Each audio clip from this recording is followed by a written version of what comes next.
అందరికీ నమస్కారం. శ్రీకాకుళం జిల్లాకు వస్తే కిడ్నీ వ్యాధులు అనేవి చాలా ఎక్కువ ఉన్నాయి.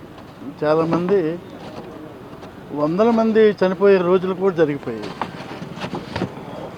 ఆ పరిస్థితి అప్పుడు జగన్మోహన్ రెడ్డి ప్రతిపక్షంగా ఉన్నప్పుడు హైదరాబాద్ వెళ్ళి అతన్ని కలుసుకొని, అన్న మాకు వేల మంది చనిపోతున్నారు, కనీసం డయాలసిస్ సెంటర్ కూడా అక్కడ లేదని చెప్తే వెంటనే వచ్చి ఒక మీటింగ్ ఏర్పాటు చేయమన్నారు. అక్కడ కవిటి మండలం అని ఇచ్చాపురం నియోజకవర్గంలో పెట్టాను.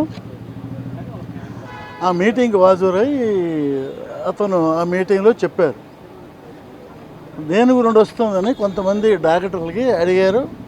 వాళ్ళు చెప్పారు, నీరు మంచి నీరు కాక ఇక్కడ ఎక్కువ వ్యాధులు వస్తున్నాయి అని చెప్పారు. చెప్తే అప్పుడు దాని మీద ఏం చేశారంటే, మనకి ఏర మండలం నుంచి ఇచ్చాపురం వరకు 700 కోట్లతో పైప్ లైన్ పెట్టి వాటర్ తెప్పించి పైప్ లైన్తో ఏర్పాటు చేశారు. ఈ డయాలసిస్ సెంటరు దూరం అయిపోతుంది. అప్పుడు విశాఖపట్నం వెళ్ళి చాలామంది ప్రతి బస్సుకి వెళ్ళి పేషెంట్లు వెళ్ళి వచ్చిన రోజుల్లో అప్పుడు అందుబాటులో 74 కోట్లతో హాస్పిటల్ పలాస్లో కట్టి ఈ పేషెంట్లకి ఏర్పాటు చేశారు. అంతా బాగానే ఉంది. అయితే దీని గురించి ప్రపంచంలో చాలామంది డాక్టర్లు వచ్చి చూశారు. మనకి న్యాయం జరగలేదు.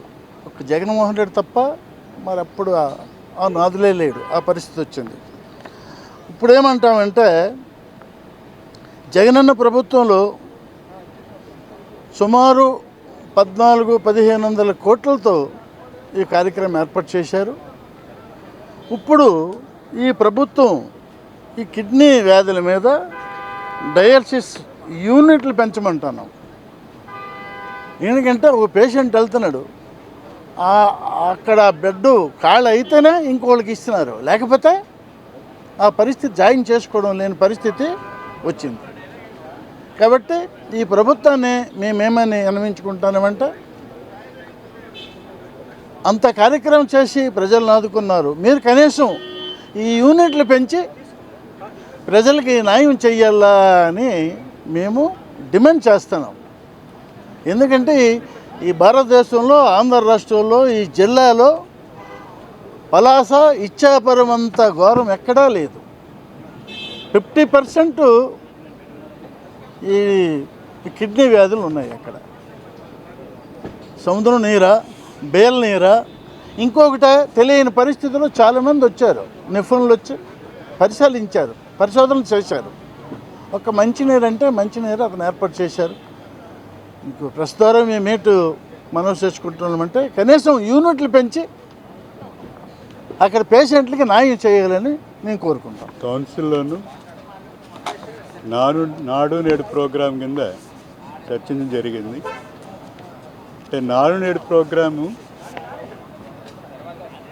మొట్టమొదటిసారిగా ఆంధ్రప్రదేశ్లో ప్రవేశపెట్టింది భారతదేశంలో. చాలా గొప్ప ప్రోగ్రాం. ఎందుకంటే గవర్నమెంట్ హాస్పిటల్కి పోవాలి అంటే ఏ ఫ్యాన్ ఊడిపడుతుందో పెచ్చులు ఊడిపడుతుందని తిరిగే పరిస్థితి డాక్టర్లు ఉండేది. కానీ నాడు నేడు ప్రోగ్రాం ద్వారా జగన్మోహన్ రెడ్డి గారు, మాజీ సీఎం గారు, ప్రతి hospital, medical college hospital, district hospital, పిహెచ్సిలు, సబ్ సెంటర్స్తో సహా ఇన్ఫ్రాస్ట్రక్చరు, డ్రగ్స్, టెక్నాలజీ ఇవన్నీ కూడా ఇంటర్నేషనల్ స్టాండర్డ్లో పెంచడం జరిగింది. సుమారు 17,300 కోట్లతో ఈ కార్యక్రమం చేపట్టింది. ఇంకోటి జీరో వేకెన్సీ, అంటే మెడికల్ డిపార్ట్మెంట్ ఎక్కడ కానీ వేకెన్సీ ఉండకూడదని నర్సులు కానీ డాక్టర్ వెంటనే తీసుకుంటూ జాబ్లోకి మొత్తం 54,000 మందిని స్టాఫ్ని సెలెక్ట్ చేసి అపాయింట్మెంట్ జరిగింది. ఇది ఒకటి చరిత్ర అన్నమాట. మెడికల్లో అంతమంది ఎప్పుడు జాయిన్ కాదు. అలాగే ఈరోజు చూస్తే కన్నా విలేజ్ క్లినిక్స్, ఫ్యామిలీ డాక్టర్స్ ఈ కాన్సెప్ట్ కూడా ఎక్కడ లేదు భారతదేశంలో. విదేశాల్లో ఉంటాయి. మొట్టమొదటిసారిగా ఆంధ్రప్రదేశ్లో ప్రవేశపెట్టారు జగన్మోహన్ రెడ్డి గారు. అంటే డాక్టర్ వెళ్ళి ఆల్టర్నేట్ డేస్ పేషెంట్ దగ్గరికి వెళ్ళి ఓపీ చూసి దీర్ఘకాలిక జబ్బులు ఏమంటే పెరాలిసిస్ లాంటి వాళ్ళని చూసి వాళ్ళకి మందులు ఇచ్చి ఏమైనా వాళ్ళు డౌట్ ఉంటే టెలిమెడిసిన్ ద్వారా రెఫరల్ హాస్పిటల్కి మా కన్సల్ట్ చేయడం రెఫర్ చేయడం జరిగింది. ఇంత మంచి టెక్నాలజీని పేషెంట్ చెంతకు చేరిన ఘనత ఒక్క జగన్మోహన్ రెడ్డికి దొరికింది. కానీ ఇది ఏమైందంటే సార్, ఇప్పుడు ఆ విలేజ్ క్లినిక్స్ ఫ్యామిలీ డాక్టర్ విధానం కొంచెం ఇబ్బంది అయింది. దాని ఇప్పుడు ఆయుష్మాన్ భారత్ ఆరోగ్య మందిరాన్ని పేరు పెట్టారు. కానీ చాలా హాస్పిటల్కి రెంట్ కట్టకుండా మెడికల్ స్టాఫ్ అక్కడ ఉన్నోళ్ళు కట్టుకునే పరిస్థితి ఉంది. తర్వాత 104 మందులు ఉంటాయి హాస్పిటల్లో, లేని వాటికైనా అవసరం ఉంటే ఎసెన్షియల్ అయితే ఆన్లైన్లో ఆర్డర్ పెట్టి పోస్ట్ ఆఫీస్కి వచ్చి దాన్ని నర్సు షాప్నర్ తీసుకెళ్ళి అక్కడ పేషెంట్కి ఇచ్చే పరిస్థితి ఉండేది ముందు.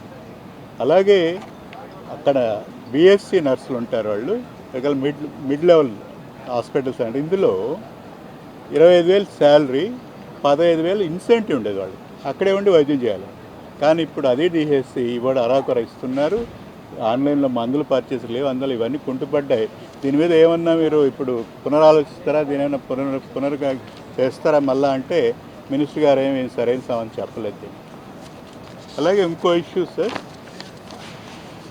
తిరుపతి శ్రీ వెంకటేశ్వర వెటనరీ కాలేజ్, ఇది గవర్నమెంట్ కాలేజీ. ఇందులో అక్కడున్న స్టూడెంట్స్, వెటనరీ స్టూడెంట్స్, మెడికోస్ 45 రోజులుగా సమ్మె చేస్తున్న పరిస్థితి. వాళ్ళ కోరిక ఏంటంటే వాళ్ళకు 7,000 రూపాయలు స్టైఫండ్ ఇస్తుంది. కానీ ఈ రోజులో 7,000 రూపాయలు నథింగ్. అంటే 13 ఏళ్ళకి ఇదే స్టైఫండ్ వాళ్ళు దాన్ని రివైజ్ చేయడం. కేంద్ర ప్రభుత్వం ఒక గైడ్లైన్స్ ఉన్నాయి, ప్రతి వెటనరీ డాక్టర్కి కూడా మెడికోస్కి ఎంబీబీఎస్ ఆయుష్ డాక్టర్ సమంగా ఇవ్వాలని సెంట్రల్ గవర్నమెంట్ గైడ్లైన్స్ ఉన్నప్పటికీ కూడా దాన్ని పట్టించుకోవడం లేదు. ఈరోజు 45 రోజులుగా వాళ్ళు సమ్మె చేస్తున్నారు. ఎందుకంటే మాకు 7,000 రూపాయలు ఇస్తున్నారు, అదే ఎంబీబీఎస్కి అయితే 20,000 ఇస్తున్నారు, ఆయుష్ మెడికోస్ కంటే 22,000 ఇస్తున్నారు, మాకు కూడా ఇవ్వండి అని పాప 45 రోజులుగా రోడ్ల మీద పడున్నారు వాళ్ళు. కానీ ఇంతవరకు ప్రభుత్వం పట్టించుకుని పాపాన పోలేదు. కానీ తప్పకుండా వాళ్ళు న్యాయమైన కోరికలు పట్టించుకోవాలని మేము రిక్వెస్ట్ చేయడం జరిగింది మంత్రి గారిని. తప్పకుండా ఇది మీ ద్వారా కూడా అది తెలియజేయాలనుకున్నాం. అందరికీ కృతజ్ఞతలు.